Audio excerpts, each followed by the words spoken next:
Aujourd'hui en France, le secteur du bâtiment et des travaux publics consomme plus de 400 millions de tonnes de sable et de gravier par an.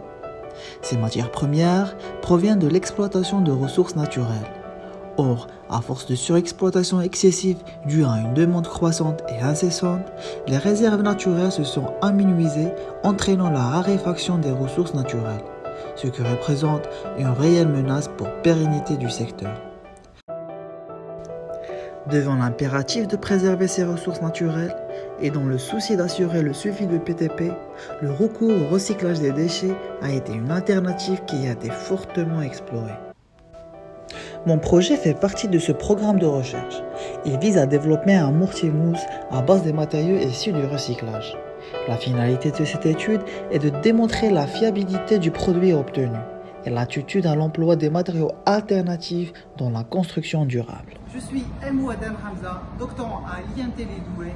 Je travaille sur la valorisation des sous-produits industriels pour la fabrication des bétons. Pour cela, je dois en premier lieu confirmer la qualité et l'innocuité environnementale des produits de substitution et la possibilité de les introduire dans le mortier mousse. Puis je dois démontrer la fiabilité du produit fini en vue d'un emploi industriel, c'est-à-dire mettre en évidence ses avantages à l'utilisation pour susciter l'intérêt de l'industrie du mortier mousse. Autrement dit, démontrer que la substitution des composants n'a pas altéré les propriétés d'usage, que le produit fini est économiquement viable et environnementalement acceptable.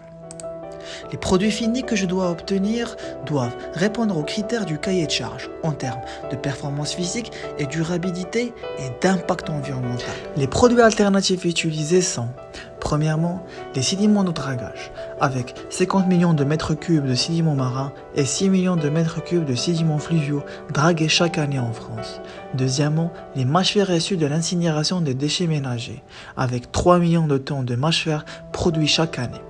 Troisièmement, et les fibres de verre recouvertes de polystère sont des matériaux composites dans l'industrie automobile, avec 1 million de tonnes de matériaux composites qui sont fabriqués chaque année.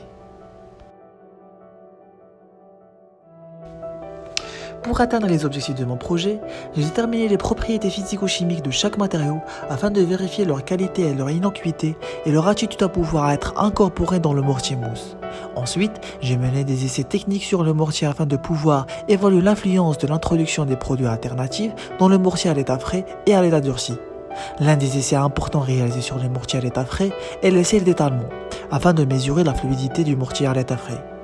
Puis, j'ai effectué plusieurs essais sur les éprouvettes du mortier durci, afin d'en déterminer les caractéristiques mécaniques et les propriétés de durabilité, notamment la résistance à la compression, à la flexion, la porosité et étudier le réseau des bulles d'air, et voir l'influence sur la propriété des mortiers mousse. Et finalement, j'ai réalisé d'autres essais environnementaux afin d'évaluer les éventuels risques sur l'environnement.